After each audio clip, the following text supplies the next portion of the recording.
আইবা তুমি আইবা গো, সেই দিন আইসা বুবু ক্ষমতা পাইবা না। বুবু আইবা তুমি আইবা গো, সেই দিন আইসা বুবু ক্ষমতা পাইবা না। কথা ঠিক আছে না নাই? খোঁজ নাই বুবু কাদের কাকার, অবস্থা খারাপ দরবেশ বাবার, হাউ নাকেল এখন সামনেও আসে না। খোঁজ নাই বুবু কাদের কাকার, অবস্থা খারাপ দরবেশ বাবার, হাউ নাকেল এখন সামনেও আসে না। নেতা কর্মী সব জেলের ভিতর, আমি আসি ডরের ওপর, কখন জানি আসে গ্রেপ্তারি পরোয়ানা। বুবু আইবা তুমি আইবা গো, সেই দিন আইসা বুবু ক্ষমতা পাইবা না। কথা বলে ঠিক কিনা? ক্ষমতার চেয়ার থেকে নামা সহজ, কিন্তু ক্ষমতাতে এদিক খেয়াল করেন, আবার এসে ক্ষমতার চেয়ারে বসা অনেক কঠিন। দিল্লি বহুত দূর, পাগলের সুখ মনে মনে এত আশা করে কথা কোন ঠিক কিনা? সামনের দিকে যাই বাজান তো আমার, ভালো করে বোঝেন। তাহলে ক্ষমতা দেওয়ার মালিককে, আবার কেড়ে নেওয়ার মালিককে, সম্মানিত করার মালিককে, লাঞ্ছিত করার মালিককে, বিয়াদিকাল খয়র, সকল কল্যাণের চাবিকাঠি কার হাতে? আর তিনি বলেন সর্ববিষয় শক্তিমান। এই জন্য আল্লাহ রাব্বুল আলামিন বলেন তাবারাকাল্লাযী বিয়াদিহিল মুলকু ওয়া হুয়া আলা কুল্লি শাইইন কাদির। মহামান্বিত সেই সত্তা যার হাতে সর্বময় কর্তৃত্ব, রাজত্ব, পাওয়ার ক্ষমতা, তিনি হলেন সর্ববিষয়ে শক্তিমান। তাহলে সবকিছুর ক্ষমতার একমাত্র মালিককে। এই পৃথিবীর জমিনে আল্লাহ রাব্বুল আলামিন চারজন মানুষকে পুরো পৃথিবীর রাজত্ব পাওয়ার ক্ষমতা দিয়েছিলেন। জোরে বলেন কয়জন মানুষ? আরো জোরে বলেন। পুরো পৃথিবীর ক্ষমতা পাওয়া তো দূরের কথা, ছোটখাটো এলাকার পাতি নেতার সাথে পারা যায় না। কথা বলেন ঠিক কিনা? পাতি নেতারে কি গরম আমার জিনিস, আমি অমুক নেতার আপন খালাতো বোন, তার ছোট মেয়ে বিয়ে করেছি, কি হাইব্রিড পরিচয়। আজকের প্রোগ্রামের প্রধান অতিথি বিশিষ্ট রাজনীতিবিদ, সমাজসেবক, জননেতা জনাব মোহাম্মদ শামসুজ্জামান সামুদ, আল্লাহ পাক তাদের গোলামকে হায়াতে তৈয়বা সিদ্দিক বলিয়ে দান করুন। সকলে বলুন আমিন। আজকের প্রোগ্রামের আমন্ত্রিত অতিথি জনাব আলহাজ অধ্যক্ষ আব্দুল গফুর সরকার, দোয়া করা দরকার, আল্লাহ পাক তাদের গোলামকে হায়াতে তৈয়বা সিদ্দিক বলিয়ে দান করুন। সকলে বলুন আমিন। আজকের প্রোগ্রামের প্রধান মেহমান কথা বলে ধন্যবাদ করেছেন সম্মানিত চেয়ারম্যান জনাব আলহাজ মোহাম্মদ ফজলুর রহমান, আল্লাহ পাক তাদের গোলামকে হায়াতে তৈয়বা সিদ্দিক বলিয়ে দান করুন, জনগণের খেদমতের জন্য আদর্শবান নেতা হিসেবে কবুল করুন। জোরে বলুন আমিন। আজকের প্রোগ্রামের অন্যান্য অতিথিবৃন্দ, বিশেষ অতিথিবৃন্দ, বড় অতিথিবৃন্দ, আলোচনায় ধর্ম করেছেন হাফেজ কারি মোহাম্মদ জাহিদুল ইসলাম, হাফেজ কারি মোহাম্মদ মাসুদ ইসলাম সিদ্দিকী, কথা বলেছেন মাওলানা মমিনুল ইসলাম শামপুরি। সকল আলোচকের আলোচনা আমার ইসলামের জন্য, কোরআনের খেদমতের জন্য কবুল করুন। সকলে বলুন আমিন। উপস্থিত সম্মানিত ওলামায়ে কেরাম, সামনে বসা দুটি সমতুল্য মুরব্বি বাবাজিরা, কলিজার টুকরা প্রান্তীয় যুবক ভাইরা, ছোট ছোট সোনামানিকেরা, পর্দার আড়ালে সম্মানিত ওলামা সরকার সালেহা মা বোনেরা, প্রশাসনের সম্মানিত পুলিশের ভাইরা, ডিবির ভাইরা, জাতীয় বিবেক সাংবাদিক বন্ধুগণ, বিভিন্ন রাজনৈতিক দলের সম্মানিত নেতা কর্মীদের ভাইরা, সবাইকে নিয়ে আমি আরেকটিবার সালাম দিচ্ছি। আশা করছি সকলেই সালামের জবাব দিয়ে শুরু। আসসালামু আলাইকুম ওয়া রাহমাতুল্লাহি ওয়া বারাকাতুহু। আমরা শুকরিয়া আদায় করতেছি সেই মহান রবের দরবারে, আল্লাহ পাক সুবহানাহু ওয়া তাআলা অত্যন্ত দয়া করে, করুণা করে, মায়া করে, মহব্বত করে, ভালোবেসে, পছন্দ করে, মাত্র এলাকা থেকে কোণে কোণে কোরআন করে যাচাই বাছাই করে শুধুমাত্র কেবলমাত্র কোরআনুল কারীমের মহব্বতে আজকের মাহফিল আসার বসার সুযোগ দান করেছেন। সে মহান রবের দরবারে সিজদাবনত চিত্তে কালিমাতে শুকর আদায় করে পড়ছি আলহামদুলিল্লাহ। হয় নাই কৃপণা তলাবশতা দূর করে মুসলমান হিসাবে শিখের মতো বাঘের মতো বর্জন দিই আল্লাহ জবান দ্বারা দুইটা ছটকারায় চিৎকার বের করুন আলহামদুলিল্লাহ করুন রব্বানা লাকাল হামদ হামদান কাসীরান তাইয়িবান মুবারাকান ফি লক্ষ কোটি দরুদ সালাম মানবতার শ্রেষ্ঠ বন্ধু বিশ্বনবী বিশ্বনেতা যেটা বাইবেল ইসরায়েলের যুগে আগমন করে অসভ্য মানুষগুলোকে সভ্য বানিয়েছেন অভদ্র মানুষগুলোকে ভদ্র বানিয়েছেন কোরআন নামের সংবিধান দিয়া কোরআনের রাজ কায়েম করে সোনালী যুগ উপহার দিয়া মদিনার পাক পবিত্র শাহীদ হোসেন সেটা রাসূলের প্রতি বলে যে ভরা মহব্বতে বলছি দরুদ সালাম সকলেই পড়ুন সাল্লাল্লাহু আলাইহি ওয়াসাল্লাম। সম্মানিত ভাইরা, আজকের প্রোগ্রামে আসতে পেরে বুঝতে পেরে আপনারা খুশি না বেজার? কারা কারা বেজার দুই হাত তুলে দেখেন। বেজার হয়েছেন বাজান? খুশি? আপনি কি হাত তুলে ফেলছেন না? খালি জোশ থাকলে হবে না, জোশের সাথে হুশও থাকা লাগবে। কথা বলো ঠিক না? মুসলমান যে কোনো কাজ বুঝে শুনে করা লাগবে, পা ফেলার আগে চিন্তা করা লাগবে আমি পা ফেলাইয়া জান্নাতের রাস্তায় যাচ্ছি নাকি জাহান্নামের রাস্তায় যাচ্ছি, সব কামানোর জন্য যাচ্ছি নাকি গুনাহ কামানোর জন্য যাচ্ছি। যে কোনো কাজ করার আগে চিন্তা করা লাগবে, ভাবিয়া করিও কাজ, করিয়া ভাবিও না। মাশাআল্লাহ, তো সবই বুঝি। সময় কম, আমি ভূমিকায় কথা বাড়াবো না, ডাইরেক্ট আলোচনা শুরু করতে চাই। আজকের মাহফিলে আসতে পেরে বুঝতে পেরে কারা কারা খুশি, মুখে নিয়ে হাসি, আওয়াজতে বেশি। আল্লাহ নামের এমন একটি স্লোগান দেবেন, আশেপাশে যারা ঘোরাঘুরি করতেছে ওরা যেন বোঝে যে না ময়দানে খেলা শুরু হয়ে গেছে। যেহেতু এটা ফুটবল মাঠ, কি বলেন? বিয়ে আবিয়ে ফুটবল খেলা হয় না? তো যারা বিয়ে করেছেন তারা একবার তাকবীর দেবেন, এরপরে যারা অবিবাহিত তারা একবার তাকবীর দিবেন। দেখি তো সত্যির দিকে আমরা কারা এগিয়ে আছি। আজকের মাহফিলে একটু পরীক্ষা হয়েছে হালকা। কি যারা বিয়ে করেছেন রাজি আছেন তো? যারা অবিবাহিত রাজি আছেন তো? তাহলে যারা বিয়ে করেছেন জীবনে বরকত পাইছেন। কথা বলেন। তাহলে আপনারা প্রথমে হাত তোলেন, যারা বিয়ে করেছেন দুই হাত তোলেন। রেডি? আপনার রেডি? মান সম্মানের বিষয়, সন্তান হয়ে গেছে বোঝেন নাই, এজন্য বুঝতে শুনে ওদের কাছে কিন্তু হারা যাবে না। লিল্লাহি তাকবীর। আরেকবার সুযোগ দেন, লিল্লাহি তাকবীর। এইবার যুবক তোমরা হাত তোলেন। যুবক, হ্যাঁ, দুই হাত সোজা করা শক্তি নেও নাকি যুবক? ওই দেখে হাত তুলছেন যুবকেরা, রেডি তো তোমাদের? লিল্লাহি তাকবীর, লিল্লাহি তাকবীর।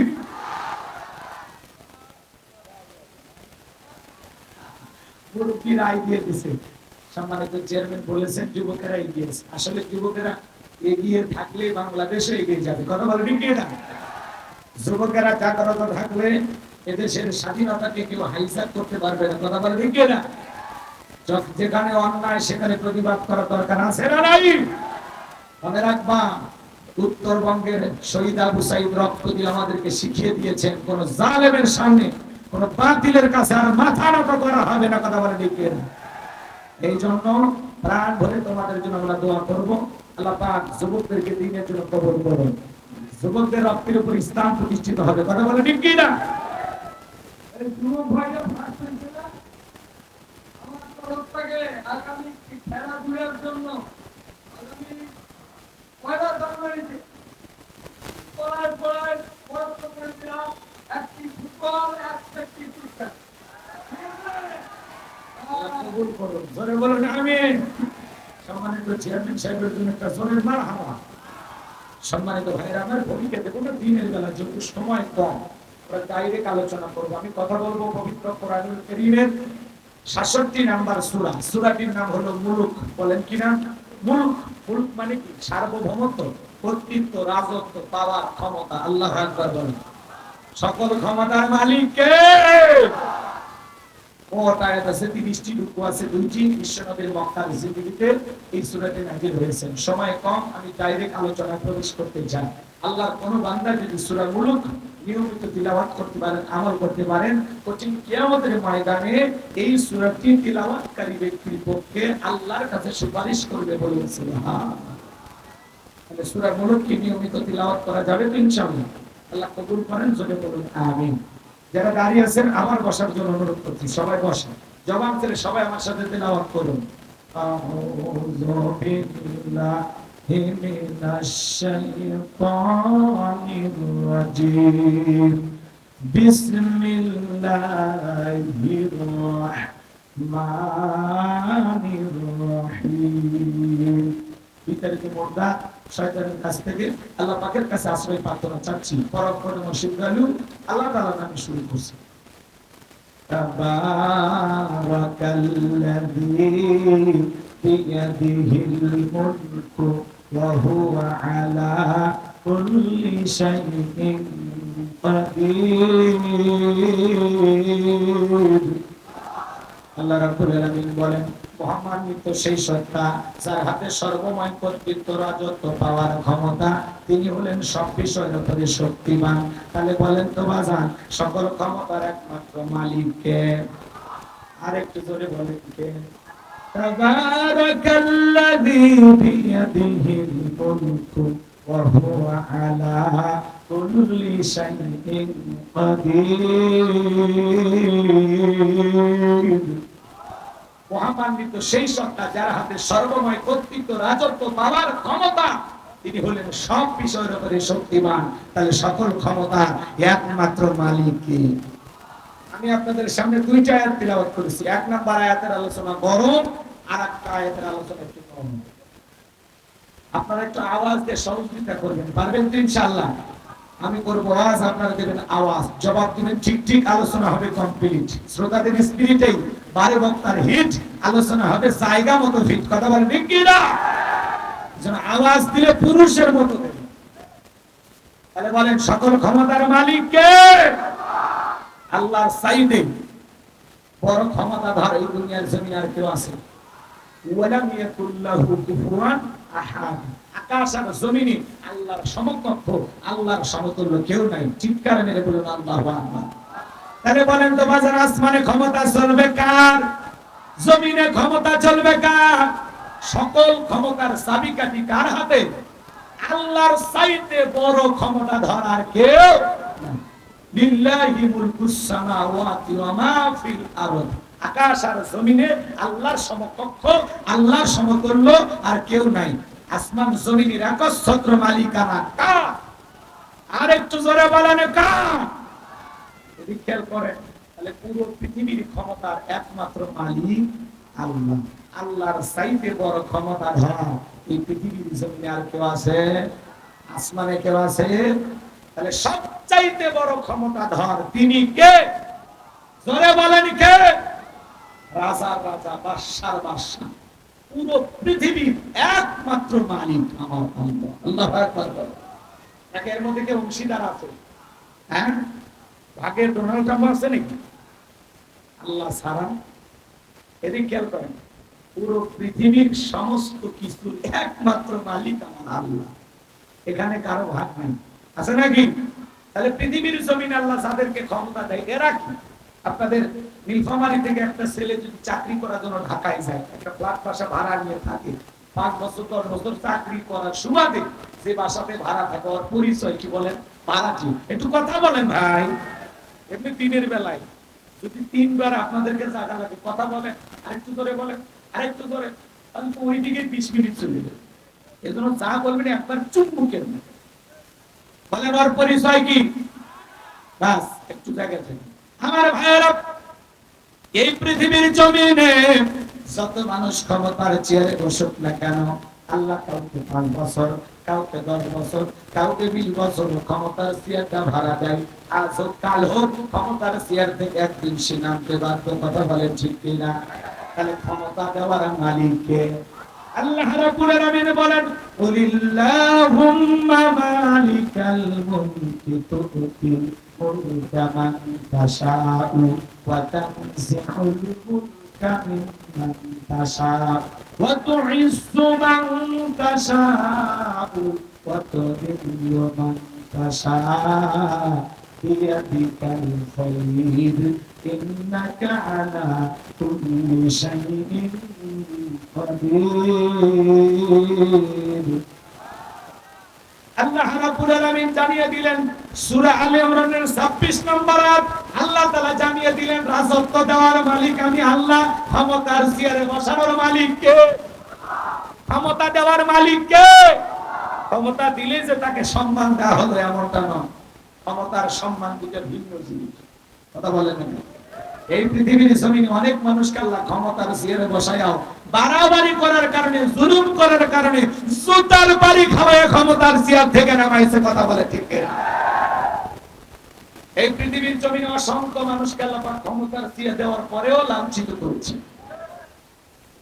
শ্রীলঙ্কার প্রেসিডেন্টের দিকে তাকায় দেখেন, শ্রীলঙ্কার নেতারা যখন জনগণের উপরে জুলুম করেছিল, নেতাকে বাগে পাইয়া জনগণেরা কাপড় খুলে ক্ষমতার চেয়ার থেকে নামাইছে। কথা বলে ঠিক কিনা? ভাগ্যিস ভালো সেদিন হাফ প্যান্ট পরা ছিল, তাছাড়া পুরোটা পৃথিবীর মানুষ দেখতো। কথা বল ঠিক কিনা? এই সময় বাড়াবাড়ি করতে নাই, ক্ষমতার চেয়ার পালিয়ে লাভ দিবেন এটার সুযোগ নাই। ক্ষমতা মনে করা লাগবে আল্লাহ দেয়া আমানত। কথা বলে ঠিক? আল্লাহ তাকে ক্ষমতার চেয়ারে বসাইছে, এটা আল্লাহর পক্ষ থেকে একটা নিয়ামত, জনগণের পক্ষ থেকে আমানত। শুকরিয়া আদায় করেন। যারা ক্ষমতার চেয়ারে বসে আদল ইনসাফ প্রতিষ্ঠিত করে, ন্যায় বিচার কায়েম করে, মানুষের অধিকার হরণ করে না, জনগণের কল্যাণে, দেশের কল্যাণে, ইসলামের কল্যাণে কাজ করে যায়, ইতিহাসের সোনালী পাতায় তাদের নাম লেখা থাকে। কথা বলেন ঠিক? আর যারা ক্ষমতার চেয়ারে বসে জুলুম করে, অত্যাচার করে, মানুষকে মামলা হামলা দিয়ে জেল জুলুমের শিকার দিয়ে নিরপরাধ মানুষকে ফাঁসির দড়ি ঝুলাইয়া যে সমস্ত মানুষেরা বিদায়, যে সমস্ত মানুষেরা এই দেশের নিরীহ জনগণের উপরে জুলুম করে, অত্যাচার করে, ওই জালেমদেরকে মানুষ স্মরণ করে না। কথা বলে ঠিক কিনা? ইতিহাসের কালো পাতায় তাদের নাম লেখা থাকে। কথা বলেন ঠিক কিনা? এই জন্য মনে রাখবেন, বিগত বছরগুলোতে জুলুম করেছে যারা, আজকে পালিয়ে গেছে তারা। আল্লাহ বলে ওদের চাওয়া তো খুবই কম, খালি পদত্যাগ না, আল্লাহ ওদেরকে দেশ ত্যাগ করতে বাধ্য করেছেন। কথা বলেন ঠিক কিনা? বড় বড় কথা বলেছিল, আজকে ওরা আছে, জোরে বলেন আছে। বড় বড় ক্ষমতা ধর 41 সাল পর্যন্ত টিকে থাকবে ভাই। আগামীকালকে তকদির আপনার আমার কি আছে আমরা কেউ জানি না। এজন্য ক্ষমতার চেয়ারে পাইলেই বড় বড় কথা বলতে নাই। কথা বলেন ঢেকেরা। এই জন্য আমরা সিদ্ধান্ত নেব, আমেরিকাতে দেখেন 47তম প্রেসিডেন্ট হয়েছে ডোনাল্ড ট্রাম্প। ওরা কিন্তু কোন মহিলাকে প্রধানমন্ত্রী বানায় না। কথা বলেন ঠিক কিনা? আমেরিকা যদি ওদের দেশের প্রেসিডেন্ট কোন নারীকে না বানাই, আমরা আগামীতে সিদ্ধান্ত নেব বাংলাদেশে আর কখনো কোন নারীকে আমরা প্রধানমন্ত্রী বানাবো না। কথা বলেন ঠিক কিনা? দরকার হয় কোন আধা পাগল মানুষকে ক্ষমতার চেয়ারে বসাবো, তারপরেও কোন নারীকে ক্ষমতার চেয়ারে আমরা বসতে দেব না। কথা বলেন ঠিক কিনা? কারণ নারী মানুষের জেদ বেশি, এরা যদি একবার আরামের জায়গা পায়, জীবন চলে তবে তাও চেয়ার থাকবে।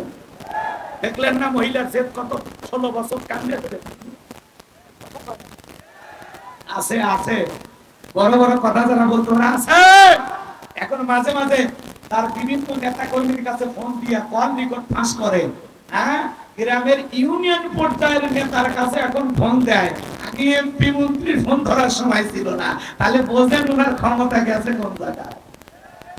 একটু ওনাদেরকে জাগ্রত করে কিছু কর্মীকে বের করার চেষ্টা করতেছে। দেখি তো মহাব্বতের মানুষ বের হয় না। 16 বছর ক্ষমতায় ছিলেন, এর আগে 5 বছর, 21 বছর ক্ষমতায় ছিলেন। আর থাকার দরকার নাই। এখন তওবা তাকওয়া করে ভালো হয়ে যান। দাদার দেশে গেছেন, আল্লাহর জিকির করে ওই সমস্ত মানুষদেরকে ইসলামের দিকে ডাকেন। কথা বলে ঠিক কি না? মাঝে মাঝে স্টপ করে ঢুকতে যায়। কথা কয় না? আছে আছে না নাই? রাগ করতেছেন? আমরা বলতেছি আপনি আসেন, এই দেশ আপনার বাবা, এই দেশ আপনার স্বামী, আপনি আসেন, যে দিকটা পারেন চট করে ঢুকে পড়েন। কথা কয় না? বাবু আইবা, তুমি আইবা গো, সেই দিন আইসা বাবু ক্ষমতা পাইবা না। বাবু আইবা, তুমি আইবা গো, সেই দিন আইসা বাবু ক্ষমতা পাইবা না। কথা ঠিক আছে না নাই? খোঁজ নাই বুবু কাদের কাকার, অবস্থা খারাপ দরবেশ বাবার, হাউ নাকেল এখন সামনেও আসে না। খোঁজ নাই বুবু কাদের কাকার, অবস্থা খারাপ দরবেশ বাবার, হাউ নাকেল এখন সামনেও আসে না।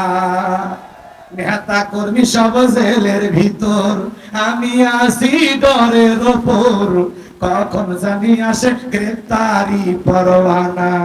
বুবু আইবা, তুমি আইবা গো, সেই দিন আইসা বুবু ক্ষমতা পাইবা না। কথা বলে ঠিক কিনা? ক্ষমতার চেয়ার থেকে নামা সহজ, কিন্তু ক্ষমতাতে এদিক খেয়াল করেন, আবার এসে ক্ষমতার চেয়ারে বসা অনেক কঠিন। দিল্লি বহুত দূর, পাগলের সুখ মনে মনে এত আশা করে ঠিক না? সামনের দিকে যাই বাজান তো আমার, ভালো করে বোঝেন। তাহলে ক্ষমতা দেওয়ার মালিককে, আবার কেড়ে নেওয়ার মালিককে, সম্মানিত করার মালিককে, লাঞ্ছিত করার মালিককে, বিয়াদিকাল খায়র, সকল কল্যাণের চাবিকাঠি কার হাতে? আর তিনি বলেন সর্ববিষয়ে শক্তিমান। এই জন্য আল্লাহ রাব্বুল আলামিন বলেন তাবারাকাল্লাযী বিয়াদিহিল মুলকু ওয়া হুয়া আলা কুল্লি শাইইন কাদির। মহামান্বিত সেই সত্তা যার হাতে সর্বময় কর্তৃত্ব, রাজত্ব, পাওয়ার ক্ষমতা, তিনি হলেন সর্ববিষয়ে শক্তিমান। তাহলে সবকিছুর ক্ষমতার একমাত্র মালিককে। এই পৃথিবীর জমিনে আল্লাহ রাব্বুল আলামিন চারজন মানুষকে পুরো পৃথিবীর রাজত্ব পাওয়ার ক্ষমতা দিয়েছিলেন। জোরে বলেন কয়জন মানুষ? আরো জোরে বলেন। পুরো পৃথিবীর ক্ষমতা পাওয়া তো দূরের কথা, ছোটখাটো এলাকার পাতি নেতার সাথে পারা যায় না। কথা বলেন ঠিক কিনা? পাতি নেতারে কি গরম আমার জিনিস, আমি অমুক নেতার আপন খালাতো বোন, তার ছোট মেয়ে বিয়ে করেছি, কি হাইব্রিড পরিচয়। এরকম একটা পার্টি নেতা ছিল, গ্রুপটিও লিডার বলা হতো। আমাদের যেরকম চেয়ারম্যান মেম্বার না, ওই সময়ে গ্রুপটিও লিডার বলা হতো, দলপতি বলা হতো, মুরল বলা হতো। বিশ্বনবী হিজরত করে মদিনা চলে গেছেন। নবী মক্কার কাফেরদেরকে নিয়ে কোনো মাথা ব্যথা নেই, কিন্তু মক্কার কাফেরদের ঘুম হারাম। রাজনী ভাতিজা মুহাম্মদ বিশাল সেনাবাহিনী নিয়ে আবার যদি আমাদের উপরে আক্রমণ করে, আমাদের 12টা বেজে যাবে। এই জন্য বিশ্বনবীকে হত্যা করার স্লোগান দিয়া মহাবীর আমর প্রতিমার সামনে দাঁড়ায় লাখ দেবী সরস্বতী, রাধাকৃষ্ণ, ভগবতী এই প্রতিমাগুলোর সামনে দাঁড়ায় বলতেছে, যতক্ষণ না আব্দুল্লাহর বেটা মুহাম্মদ সাল্লাল্লাহু আলাইহি সাল্লামের দেহ থেকে কাল্লা না ফেলাইতে পারবো, ততক্ষণ পর্যন্ত আমি এক ফোঁটা পানিও পান করব না। জোরে পড় নাউযুবিল্লাহ। আরেকটু জোরে বলেন নাউযুবিল্লাহ। আমার নবীকে ওদের পাকা ধানি হয়ে গিয়েছে, ওদের বাড়িতে চুরি করতে গেছে। আমার নবীর কি কোনো অপরাধ আছে? নাই। আমার নবী কালেমার দাওয়াত দেয়, ইসলামের প্রচার প্রসার করে, এক আল্লাহর পথে মানুষকে আহ্বান করে। এটাই কাফেরদের সহ্য হতো না। কথা বলে ঠিক না? আমার ভাইয়েরা প্রতিমার সামনে দাঁড়া শপথ গ্রহণ করলো, নবীজি দেহ থেকে কাল্লা না ফেলানো পর্যন্ত এক ফোঁটা পানিও পান করবে না। যখন রওনা করলো, আল্লাহ পাক এই মেসেজটা বিশ্ব নবীর কান পর্যন্ত পৌঁছায় দিল। নবী গো, মক্কার মহাবীর আমর আপনার মাথা নেওয়ার জন্য রওনা করেছে। এই কথা নবীজি জানার পরে টেনশনে পড়ে গেলেন। সাহাবায়ে কেরামদেরকে ডেকে বলেন, আমার সাহাবীরা তোমরাই বলো, মক্কার মহাবীর আমর আমার মাথা নেওয়ার জন্য রওনা করেছে, এখন কি করা যায়? নরম সাহাবী হযরত ওসমান ডেকে বলেন, নবী গো, আপনি আল্লাহর কাছে দোয়া করেন, ওই মক্কার মহাবীর আমর আপনার কাছে পৌঁছার আগে ওর হাত পা যেন আল্লাহ পাক প্যারালাইজ করে দেয়। নবীজি হাত তুলে দোয়া করা শুরু করলেন, আল্লাহ, মক্কার মহাবীর আমর আমার মাথা নেওয়ার জন্য রওনা করেছে, কি করা যায়? আল্লাহ গো, ওই মক্কার মহাবীর আমর আমার কাছে পৌঁছার আগে ওর হাত পা প্যারালাইজ করে দেন। আসমান থেকে দোয়া, বিশ্বনবী দোয়া করতে দেরি, আসমান থেকে আল্লাহ পাক জিবরাইলকে পাঠাইতে দেরি করলেন না। আবার আল্লাহ বলে, জিবরাইল আর করিস না দেরি, আমার বন্ধুর কাছে একটা এসএমএস নিয়ে যাও তাড়াতাড়ি, আমার বন্ধুকে জানায়া দাও আমি আল্লাহ পাক শুধু দুই হাত দোয়া করার জন্য দেই নাই, মাঝে মাঝে জালেম আর বেঈমানদেরকে সাইজ করার জন্য দুই হাতে লাঠি তুলে নেওয়া লাগবে। কথা বলেন ঠিক কি না? আমার ভাইয়েরা ভালো করে বুঝবেন, সব জায়গায় কি দোয়া দিয়ে কাজ হয়? চুরি বন্ধ করতে হলে দোয়া দিয়ে কাজ হবে, জিনা বন্ধ করলে দোয়া দিয়ে কাজ হবে, জিনা বন্ধ করতে গেলে আল্লাহ আইন চালু করা লাগবে, চুরি বন্ধ করতে হলে আল্লাহ রাব্বুল আলামিন সূরা মাইদার ভিতরে আইন দিয়েছেন, চোর পুরুষ হোক নারী হোক, যদি চোর চুরি করেছে এটা যদি প্রমাণিত হয় হাতটা কেটে দাও। একটা চোরের হাত কেটে মিডিয়ার মাধ্যমে ফলো করে যদি প্রচার করা হতো, বাংলাদেশের সমস্ত চোরেরা তওবা করে আল্লাহ ওলি হয়ে যেতেন। কথা বলেন ঠিক কি? আমার ভাইয়েরা গভীর মনোযোগ দিয়ে কথাগুলো বোঝার চেষ্টা করবেন। আল্লাহ দোয়া কবুল করলেন না, নবী আমার টেনশনে পড়ে গেলেন। জিবরাইল লিখে বলেন, নবী গো, আপনি সাহাবীদের মধ্যে ঘোষণা করেন, আপনার সাহাবীদের মধ্যে এমন কেউ কি আছে যে মক্কার মহাবীর আমরের মোকাবেলা করবে? আমার ভাইয়েরা বিশ্বনবী মুহাম্মদ রাসূলুল্লাহ সাল্লাল্লাহু আলাইহি ওয়াসাল্লাম ডেকে বলেন, ও আমার সাহাবীরা, তোমাদের মধ্যে এমন কেউ কে আছো যে মক্কার মহাবীর আমরের মোকাবেলা করবা? নবীর কোন সাহাবী দাঁড়ায় না, হযরত আলী দাঁড়িয়ে গেছেন। বলুন আল্লাহু আকবার। আমার নবী দেখে বলে, আলী তুমি ছোট মানুষ, না বুঝে কেন দাঁড়াইছো? তুমি কি জানো ওই মক্কার মহাবীর আমর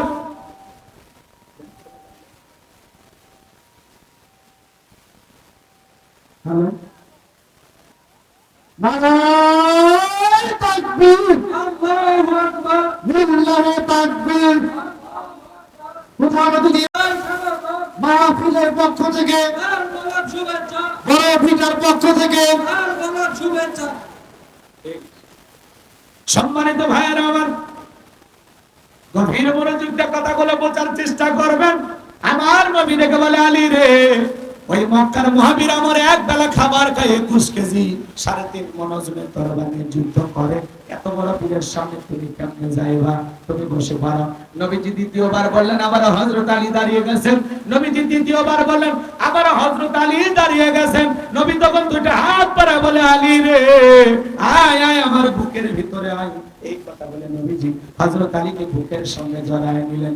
আর দেখে বলে, ভাই কষ্ট চাপনা লিল্লাহি তাকবীর। আমার ভাইয়েরা গভীর মনোযোগটা শোনেন।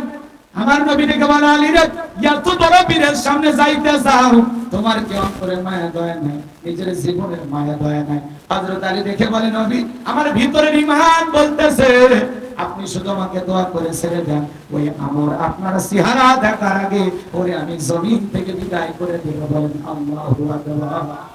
ঈমানের একটা পাওয়ার থাকার দরকার আছে না নাই?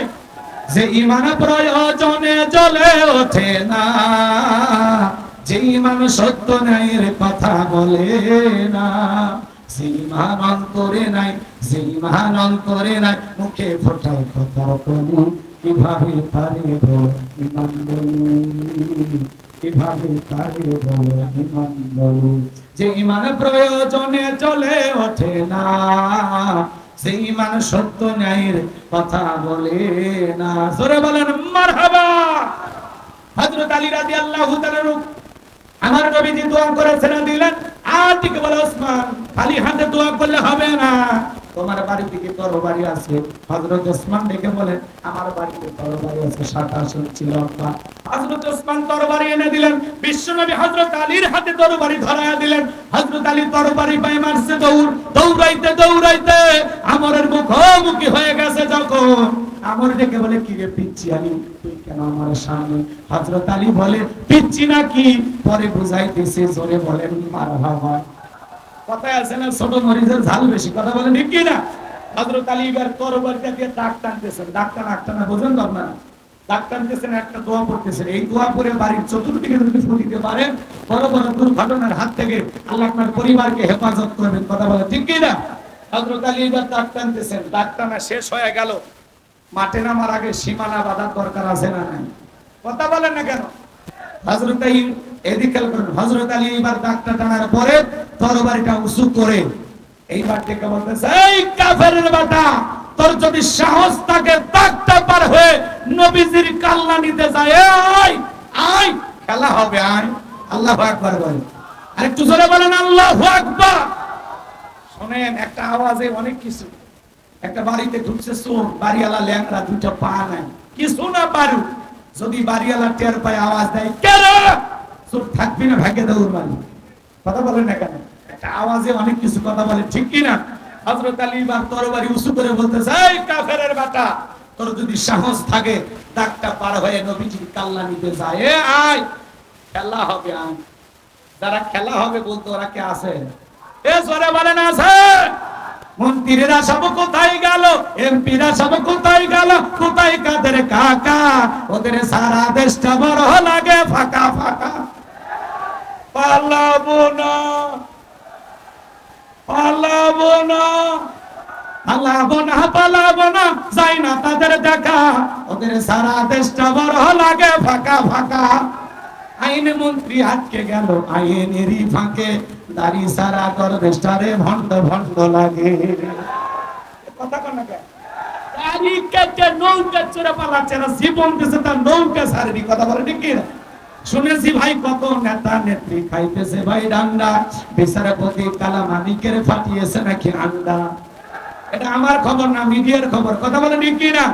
এই বিচারপতি শামসুদ্দিন মালিক আল্লামা সাইদি হুজুরকে মৃত্যুদণ্ডের রায় দিয়েছিল। কথা বলে ঠিক কি না? আমরা চাই ওই একই ট্রাইব্যুনালে বিচারপতি মানিককেও মৃত্যুদণ্ডের রায় দিতে হবে। এই বিচারপতি মানিক 116 জন আলেমের তালিকা করে দুদকের কাছে জমা দিয়েছিল।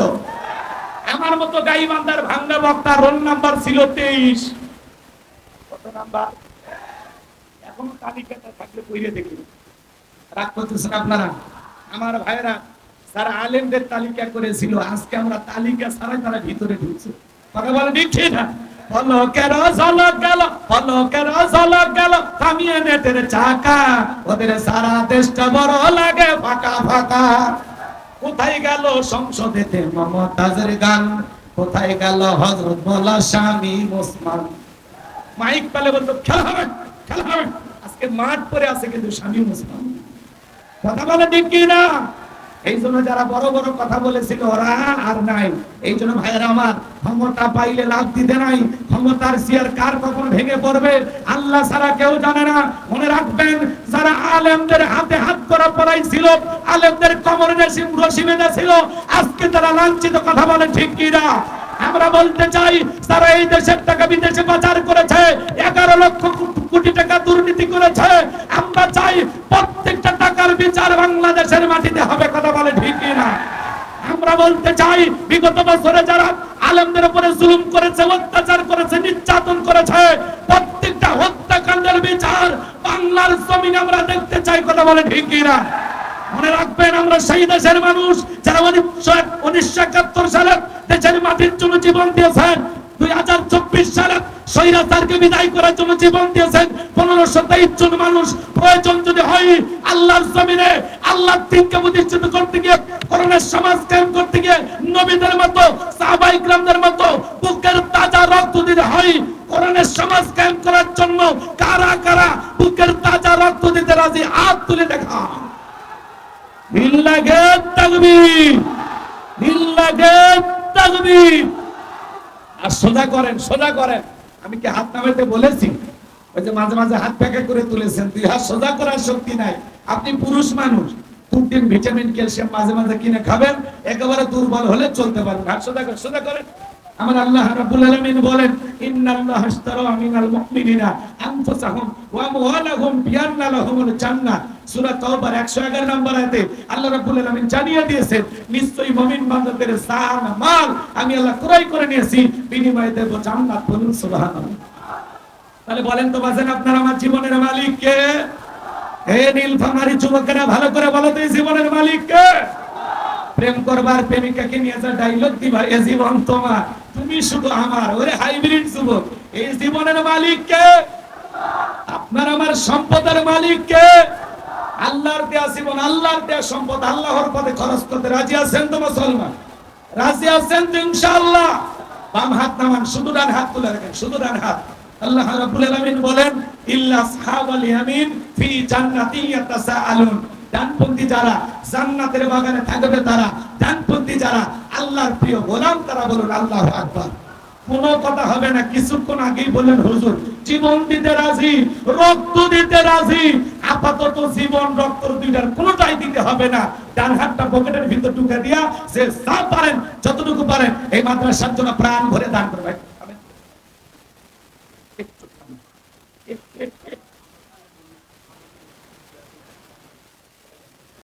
এদিকে খেয়াল করেন, ডান হাতটা পকেটের ভিতর ঢুকে দিয়ে যে যা পারেন, যতটুকু পারেন এই মাদ্রাসার জন্য প্রাণ ভরে দান করবেন। সোজা ডান হাত পকেটে দেন, সবাই পকেটে দেন, আমিও দিচ্ছি, দেন পকেটে হাত দেন। ছেলে পেলে যারা আছে ব্যাগ নিয়ে, রুমাল নিয়ে, চাদর নিয়ে, যার কাছে যা আছে তাই নিয়ে মাঠে নামো, খেলা হবে। সবাই পকেটে হাত দেন, সবাই পকেটে হাত দেন। ছেলে পেলে আপনাদের লোকজন পাঠিয়ে দেন। মাদ্রাসার ছাত্র যারা আছে বাবা তাড়াতাড়ি করে ভিতরে চলে যাও, পকেটে হাত দেন। 10, 20, 50, 200, 100, 500, 2000, 5000, 10,000, 1 লাখ, 2 লাখ, যে যা পারেন আল্লাহর রাস্তে পকেটে হাতে টাকা বের করে দেন। সবাই পকেটে হাতে টাকা দেন, আমিও দিলাম, আপনারাও দেন। সবাই পকেটে হাতে টাকা বের করেন। মহিলা প্যান্ডেল আছে? আছে মা বোনদের কাছে লোকজন পাঠায় দেন। আমার মা বোন যারা বসে আছেন না, আপনারা প্রাণ করে দান করবেন। আমি জানি নীলফামারী মা বোনদের হাতের রান্না যেমন ভালো, মনটা তার সাথে বেশি ভালো। আল্লাহ মা বোনদেরকে বেশি করে দান করার তৌফিক দান করুন। জোরে বলুন আমি। আমার হাতে এলাকার গণ্যমান্য ব্যক্তিবর্গ যারা আছেন 2000, 5000, 10,000, 1 লাখ, 2 লাখ যারা দিলেন, পকেটে হাত দেন, তাড়াতাড়ি বের করুন, তাড়াতাড়ি বের করুন, সময় কম। আমাদের আজকের প্রোগ্রামের সম্মানিত প্রধান অতিথি এসেছেন, তাকে তাকবীর দিয়ে আমরা বরণ করে নিয়েছি। আজকের প্রোগ্রামের প্রধান অতিথি জননেতা জনাব মোহাম্মদ শামসুদ্দিন সাহেব সামু, লিল্লাহে তাকবীর। জি, শামসুজ্জামান সাহেব সামু, আল্লাহর গোলাম আমাদের মাঝে উপস্থিত, লিল্লাহে তাকবীর। প্রধান অতিথির আগমন, লিল্লাহে তাকবীর। জি বাবা, কত টাকা? জামির রহমান উনি 500 টাকা দিয়েছে, আল্লাহ কবুল করেন। জোরে বলেন আমি। জনাব আলহাজ অধ্যক্ষ আব্দুল গফুর সরকার, দোয়া করা দরকার। কত টাকা? টাকা দেন। ও উন্নতি, আচ্ছা ঠিক আছে, লিল্লাহে তাকবীর। জি জি, জনাব আলহাজ অধ্যক্ষ আব্দুল গফুর সরকার আমাদের মাঝে উপস্থিত, আল্লাহ তাআলা এগুলোকে কবুল করেন। জোরে বলেন আমি। কি নাম, কি নাম? আশরাফুর রহমান, আশিকুর রহমান, আতিকুর রহমান, 5000 টাকা, লিল্লাহে তাকবীর। হুজুরের বিয়ে আল্লাহ কবুল করেন। কি বাবা, তাই না? এদিকে খেয়াল করেন, আল্লাহ বলেন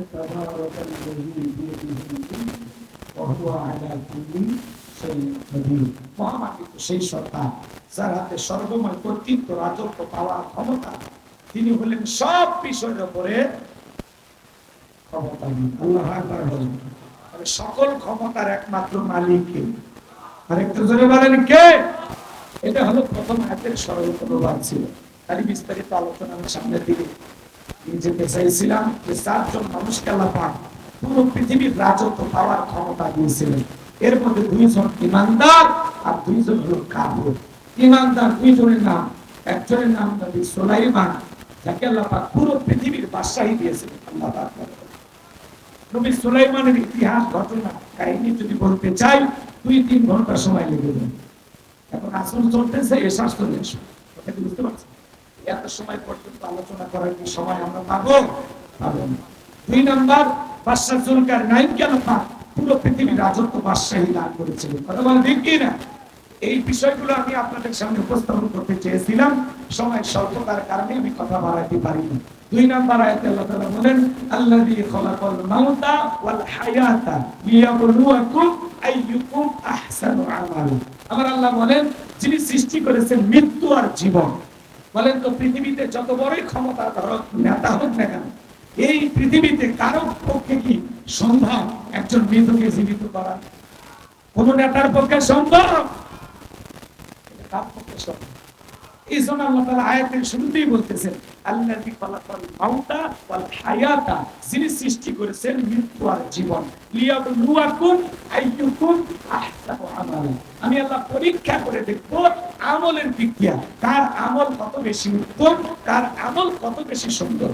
যার আমল ভালো তার আখিরাত ভালো, যার আমল খারাপ তার আখিরাত বরবাদ।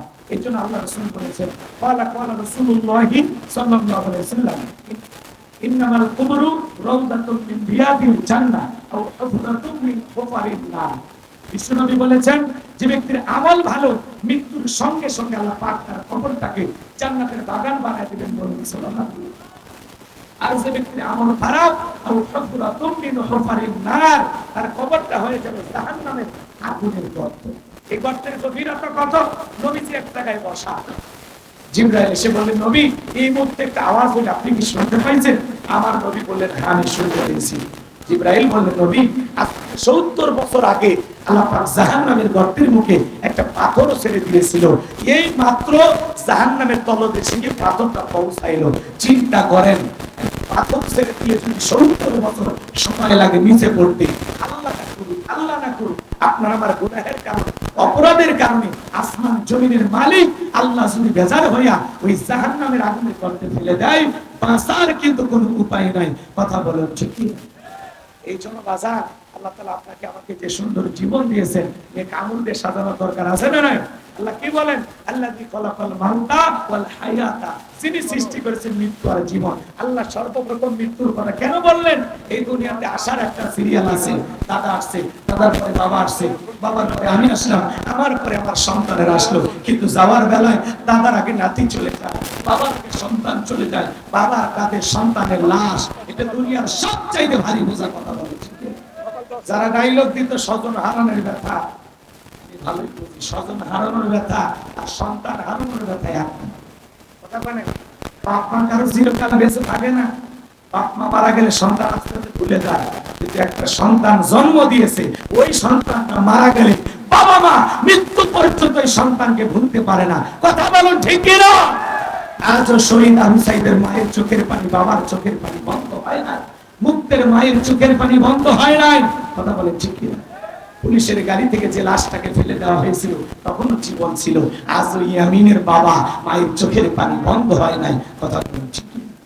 এই জন্য ভাইরা আমার, যারা হারায় তারা বোঝে এর যন্ত্রণা কতটা বোঝে। এই জন্য আল্লাহ তাআলা বলেন, আমি আল্লাহ পাক সৃষ্টি করেছি মৃত্যু আর জীবন, মৃত্যু বরণ করতেই হবে। এটা সকল ধর্মের মানুষ বিশ্বাস করে। বেঁচে আসি এটাই অস্বাভাবিক, মৃত্যু হবে এটাই স্বাভাবিক। কথা বলেন ঠিক কিনা? এই জন্য আল্লাহ বলেন, কুল্লু নাফসিন যায়িকাতুল মাউত, প্রত্যেক প্রাণীকে মৃত্যুর স্বাদ গ্রহণ করা লাগবে। এই স্বাদ হলো দুই প্রকার, মিষ্টি খেলে মিঠা লাগে, নিম পাতা খেলে তিতা লাগে। কথা বলেন ঠিক কিনা? আল্লাহর এই জমিনে যারা ঈমানদার, যারা নেককার, তারা যেভাবে মৃত্যুবরণ করবে, একজন সন্তান দুধ পান করতে করতে ঘুমের মধ্যে যেমন চলে যায়, ঈমানদার তেমনি ভাবে দুনিয়ার জমিন থেকে বিদায় নেবে, ফেরত পাবে না। বলুন সুবহানাল্লাহ। কিন্তু যারা গুনাহ করবে, অপরাধ করবে, অন্যায় করবে, আল্লাহর অবাধ্য গোলাম, দেখেন না কত মানুষ মৃত্যুর আগে জবান বন্ধ হয়ে যায়। কথা বলেন, মৃত্যুর আগে চোখগুলো বড় বড় করে, পেশাব পায়খানা করে দেয়, গালি দিতে দিতে মারা যায়। এরকম মানুষ আছে না? আরে সন্তানেরা শরবত বানায় মুখে তুলে দেয়, কাশি বেয়ে বেয়ে পড়ে যায়, খাওয়ারও শক্তি থাকে। সবাই কি মৃত্যুবরণ করতে হবে? মৃত্যুর যন্ত্রণা বড় কঠিন। আল্লাহর নবী ইদ্রিস আলাইহিস সালামকে জিজ্ঞাসা করা হয়েছিল, ও আল্লাহর নবী ইদ্রিস, আপনার কাছে মৃত্যুর যন্ত্রণা কেমন মনে হয়েছিল? আল্লাহর নবী ইদ্রিস আলাইহিস সালাম যে ডেকে বলেন, জ্যান্ত ছাগলের গা থেকে চামড়া খসাইলে ছাগলের যেমন কষ্ট হয়, তার চাইতে মৃত্যুর যন্ত্রণা আমার কাছে বেশি কষ্টকর মনে হচ্ছে। একজন নবীর কাছে যদি মৃত্যুর যন্ত্রণা এমন মনে হয়, আপনার আমার মৃত্যুর যন্ত্রণাটা কত কঠিন হতে পারে একটু কি আন্দাজ করা যায়? একটু চিন্তা করা যায়? এজন্য যুবক, তুমি কি মনে করো, রং তামাশায় মেতে আসো, 10 তলা বিল্ডিং এ ঘুমাও, লিফটের সুইচ দিয়ে উপরে ওঠো, মনে করো মালাকুল মউত লিফটের সুইচ জানে না। হ্যাঁ, এটা ভাবতেছো? যেখানে থাকো না কেন, আইনামা তাকুনু ইদরিকুমুল মাউতু ওয়ালাউ কুনতুম ফি বুরুজিন মুশাইয়াদা। সূরা নিসার 78 নম্বর আয়াত। আল্লাহ ডেকে বলেন, যেখানেই থাকো, যে অবস্থায় থাকো, মৃত্যু তোমাদেরকে ধরবেই, মৃত্যু থেকে পালানোর কোনো রাস্তা খোলা নাই। কথা বলুন ঠিক কি না? সেই মৃত্যু আসার আগেই আমাদেরকে একটু সংশোধন হওয়া দরকার আছে না নাই? নেক আমল করা দরকার আছে না নাই? আল্লাহ কি বলেছেন, লিয়াবলুয়াকুম আইয়ুকুম আহসানু আমালা। আমি আল্লাহ পরীক্ষা করে দেখব তোমাদের ভিতরে সবচাইতে উত্তম আমল কারা করেছে। আমার ভাইরা, দুনিয়াটা হলো পরীক্ষার জায়গা। কথা বলেন ঠিক কি? আমরা পরীক্ষা দিতে এসেছি। এই দুনিয়ার জমিনে গোলামি করব, ইবাদত বندگی করব, এর ফলাফল আমরা কিয়ামতের ময়দানে পাবো। কথা বলেন ঠিক কি না? এজন্য আসুন আমরা যেন নেক আমল করতে পারি। আসরের নামাজ একেবারে নিকটবর্তী, এই জন্য আমি আর কথা বাড়াইতে পারতেছি না। এরকম হাজারো মাহফিল দিয়া একটা আসরের নামাজ হবে? জোরে বলেন। তাহলে আমি কি নামাজ বাদ দিয়ে ওয়াজ করবো? আর নামাজ বাদ দিয়ে যদি ওয়াজ করি, কঠিন কিয়ামতের ময়দানে আল্লাহ ডেকে বলবে, এ গোলাম রব্বানি বক্তা, আজকে আজকে তোর তক্তা বানায় জাহান্নামে দেবে। আপনাদের কারণে তো আমি জাহান্নামে যেতে চাই না। আমি চাই আপনারাও জান্নাতে যান, আমাকেও যেন আল্লাহ তাআলা দয়া করে জান্নাতে কোনো একটি কোন স্থান করে দেয়। জোরে বলুন আমিন। এজন্য খালি শোনার মধ্যে যেন সীমাবদ্ধ না থাকি, নেক আমল করব। আর আমি আলোচনা শুরুতেই বলেছি, ডোনাল্ড ট্রাম্পের মতো আধা পাগল মানুষকে ওরা কিন্তু আমেরিকার প্রেসিডেন্ট বানাইছে, কোন মহিলাকে নেত্রী হিসেবে মানেনি। কথা বলেন ঠিক কিনা? এজন্য আগামীতে আমরা বাংলাদেশে পুরুষ প্রধানমন্ত্রী চাই। আল্লাহ যেন এই দেশে আমরা, যারা আমার বয়স 38 বছর, আমি ভোট দিতে পারি, কথা কি বোঝেন না? এই জন্য আমারও নিয়ম যে আগামীতে সিল যদি মারি, পুরুষ প্রধানমন্ত্রীকে মারবো। কথা কোন ঠিক কিনা? আল্লাহ এই দেশে এমন একজন শাসক পাঠায় দেয়, আমার বিএনপির একজন ভাই কথা বলেছেন, প্রধানমন্ত্রী শামসুজ্জামান সাহেব চমৎকার কথা বলেছেন যে আমরা যেন আওয়ামী লীগের মতো না হই, সেখান থেকে যেন আমরা শিক্ষা গ্রহণ করি। ওরা কত বছর টিকে ছিল? 1600 বছর, মাত্র 16 বছর। এরপরে কিন্তু জনগণের উপরে জুলুম করার কারণে ঠিকই জনগণ বিদায় করেছে, কথা বলে ঠিক না? এই জন্য ইতিহাস থেকে শিক্ষা গ্রহণ করতে হবে। তারা যেভাবে অত্যাচার করেছে, অন্ধ ব্যক্তির নামে গাড়ি পোড়ানোর মামলা, তো অন্ধ মানুষ কোনোদিন গাড়ি পোড়ায়? এই হলো অবস্থা। সমাজ কিভাবে চালাইছে আপনারা ভালো জানেন। তারপরে উনি বলেছেন রাজনৈতিক বক্তব্য যেন আমরা না দিই, কিন্তু আসলে আমরা তো আগে কথা বলতে পারি না, এখন আমরা কথা বলার সুযোগ পাইছি। বিদায় বিএনপির কোন নেতা বা অন্য কোন নেতার কথা শুনে আমরা আর পরিবর্তন হতে চাচ্ছি না, কথা বলেন ঠিক কিনা? আমরা বাস্তবতার আলোকে কথা বলবো, দুই একটা কথা বলাই লাগবে, একেবারে বোবা হয়ে ওয়াজ করলে চলবে না, কথা বলেন ঠিক কিনা? আগে তারা মুখ চেপে ধরার চেষ্টা করেছিল, আজকে আল্লাহ তাদেরকে পরাজিত করেছে, কথা বলেন ঠিক কিনা? আমরা আগামীতে আমরা যেহেতু মুক্ত স্বাধীন, কথা বলেন না কেন, বৈষম্য বিরোধী ছাত্র আন্দোলনের মাধ্যমে আমরা নতুন একটা স্বাধীনতা উপহার পেয়েছি। এই জন্য আমরা বাক স্বাধীনতা ফিরে পেয়েছি, প্রাণ ভরে কথা বলতে চাই। আমলের কথা তো প্রত্যেকটা মাহফিলেই হয়, আমরাও বলি, কথা বলেন ঠিক কিনা? কিন্তু মাঝে মাঝে একটু বাস্তবতাও নাড়া দেওয়া লাগে, কথা হয় না কেন? এই জন্য ভাই হয়তো বা মনে মনে কষ্ট পেতে পারে। তো যাই হোক, আমরা একটু মাঝে মাঝে বলতেছি জাতিকে সচেতন রাখার জন্য। আল্লাহ পাক আমাদের সবাইকে আজকের আলোচনা থেকে বাস্তব জীবনে আমল করার তৌফিক দান করুন। মৃত্যু আসার আগেই আমরা যেন আখিরাতের প্রস্তুতি গ্রহণ করি, কবরে যাওয়ার আগে যেন নেক আমল সংগ্রহ করতে পারি। কারা কারা নেক আমল করে কবরে যাইতে চান, দুইটা হাত তুলে আমার মালিককে একবার দেখান। আল্লাহ পাক আমাদের সবাইকে নেক আমলের জিন্দেগি করার তৌফিক দান করুন। পাঁচ ওয়াক্ত সালাত মসজিদে গিয়ে জামাতের সহিত আদায় করার তৌফিক দান করুন। জোরে বলুন আমিন। পিতামাতার খেদমত করবেন, সুদ ঘুষ থেকে দূরে থাকবেন, জিনা ব্যভিচার থেকে দূরে থাকবেন, মানুষের সমালোচনা থেকে বিরত থাকবেন। আল্লাহ আজকের মাহফিল থেকে একটি কথা হলেও বাস্তব জীবনে আমল করার জন্য তৌফিক দান করেন। ওয়া আখিরু দাওয়ানা আলহামদুলিল্লাহি রাব্বিল আলামিন।